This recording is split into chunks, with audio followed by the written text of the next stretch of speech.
Welcome back to the channel, everyone. Hope you guys are all doing well. It's Oscar here again, and today we're going to be talking about illegal casinos. So, as some of you or most people that are kind of into gambling and casino history probably know, there was a whole bunch of these illegal casinos located across the U.S. from start of the 1900s, early 1930s up until 50s into the 60s. So, now these places were usually, or at least the large collection that's on Chip Guide, there's a bunch of them that are in the like the southwest area of the U.S. And then I believe there were even, so there are some like in New York.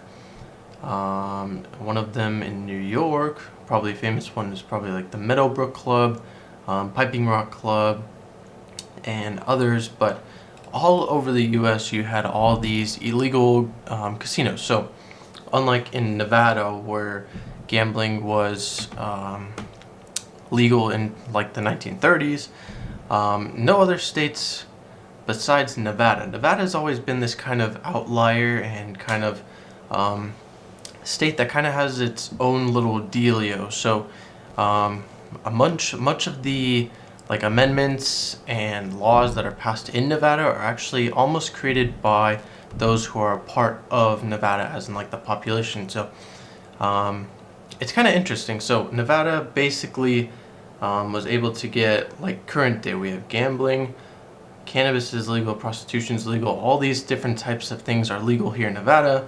Unlike other parts of the US, let's say like in Utah, you don't have gambling. I don't believe cannabis is legal there, and a whole bunch of other things. But let's go ahead and talk about these illegal casinos. So I guess you could say the environments for these places, it almost looked like a bar. So most of these places were called clubs. So like I have a sample set here in my hand from the 4807 Club that was located in Illinois.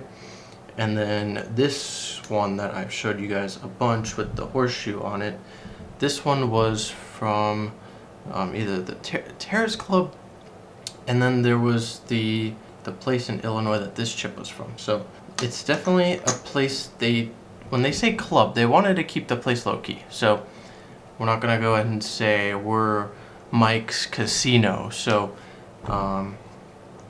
like these, it's called 4807 Club. They didn't want anyone to know where these casinos were. That's why they were illegal. Most of them were ran by mobs, mobsters, and big groups like that. Most of this stuff had to also do with prohibition and stuff like that. So you have all these clubs having these casinos and these bars with these illegal games going on with mobsters. The Chicago mob was a part of it. I'm sure Meyer Lansky, Bugsy Siegal, all those guys. Al Capone was a part of this stuff. And it was all over the U.S. But let's go ahead. I guess we could say big places that there were a bunch of illegal gaming. So Hot Springs, Arkansas was a hot spot. There was a bunch in Galveston and Dallas, Texas. You had, let's see, places like Hot Spring, like I said. New York, Saratoga Springs had a bunch. In Illinois, let's see what we got rocking in Illinois. In Illinois, we got a bunch of stuff going on in Chicago. Chicago mob was there, obviously. A couple in Springfield, East St. Louis, Cicero. Cicero, or was it Cicero? Cicero, yeah. Cicero was where these 4807 Club chips are from. So pretty cool little story on those. But if we go ahead and go to Spinetti's website, they did a article about the Southern Club in their illegal casino history series. So the Southern Club, we'll just go ahead and like look at this real quick. So Southern Club was established in 1893, probably one of the first gaming venues in American history. William Stokely Jacobs was the man behind the Southern Club and some other venues in the state. He was known as being the gaming czar of Hot Springs. However, by the 1960s, illegal gaming was being cracked down in the state, that would end the era of illegal gaming at the Southern Club. In the 1970s, the establishment failed to try to survive as a supper club, and today it's the Josephine Tussaud Wax Museum. The structure still has the original fixtures from the Southern Club. And then if I go ahead and try to find a picture real quick, there is a couple pictures on the internet. So these places literally looked like they were, how would I say this? They were bars, they were clubs, places where you could go see shows, you could go eat, you could go drink. But in the back, most of the places in the back had a special room or a special area where they had a couple tables, probably, let's say 4 or 5 tables, and then you had a craps table. Some of them had roulette tables, but it was really interesting because obviously you wanted to stay away from the cops, where the cops wouldn't come and raid you guys.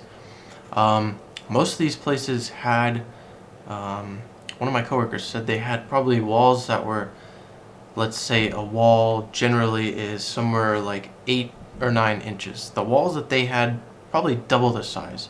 And it was interesting. I was reading an article, so I believe it was this article by John J. Binder, which is on the ccndgtcc.com, a batch of illegal casino chips from Cicero.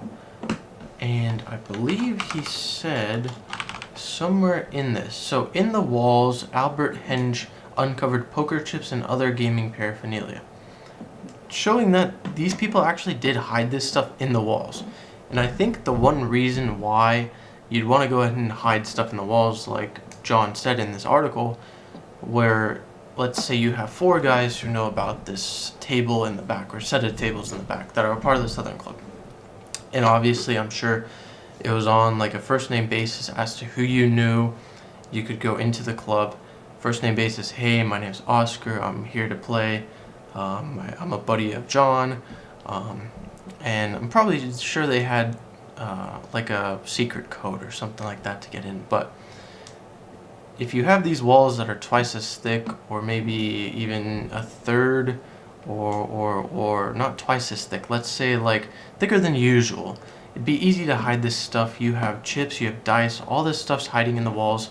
When the police come, there's no way to be able to find what they're looking for, obviously, because you've been hit it. You've hit it. And I don't know. Like I said, this illegal gaming stuff, it intrigues me. I definitely want to learn more. I'm gonna try and do I'll go ahead and show you these chips real quick. I'm gonna try and do some research on these 4807 Club chips because they're really interesting. And like on these chips, it says J&J, and then on the back side it's the $1 denomination. Then you have these JV chips. Literally just says JV on it. Obviously you do not want people knowing where the club was, or let's say somebody found this out on the sidewalk. The police, let's say you had the place on the chip, police would be easily able to see and find where you are. And then this chip has a JVT on it, and I think it's in John's article as well. So these chips from the 4807 Club, these red ones, J for John, V for Varlos or Varlos, and then obviously T would have been his middle name. And then J&J says the 4730 West Cermak.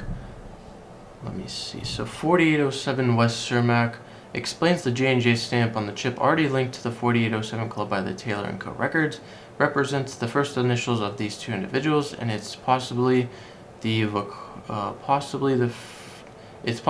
Vaccaro ran the handbook operation, taking the bets on the horses, while Varlos managed the card and other games. This information also links the chip stamp JV with the 4807 Cermak address. JV is simply the first and last initials of Varlos, most likely given his later stature in the outfit, and or Vaccaro. So you had John Varlas, and then you had Joseph Vaccaro. So JV, JV, JVT. And then you obviously J&J for John and Joseph. So pretty interesting stuff. So like I said, I'm going to go ahead and try to do some more research on this 4807 Club, make more of like a in-depth video on it. Definitely want to do more videos on this illegal stuff because I don't think most of the history is really out there. And I know there's a bunch of people in the CCA, CCGTCC that have probably written articles just like John's article that I'm reading right here. But I never really probably got to make a video about it. So that's going to be something I want to work on, but just wanted to do a quick little introduction onto these illegal casinos because it's, like I said, it's something that intrigues me now that I have a set, and it's something that people don't really know about. So if you enjoyed the video, please drop a like. If you have any comments or know any more information, put that in the comments below. If you're new here, please consider subscribing, and it shows that the community just keeps growing. So thanks again for watching the video. Share this with your friends, and it's been Oscar, and I'll see you guys in the next one. Peace.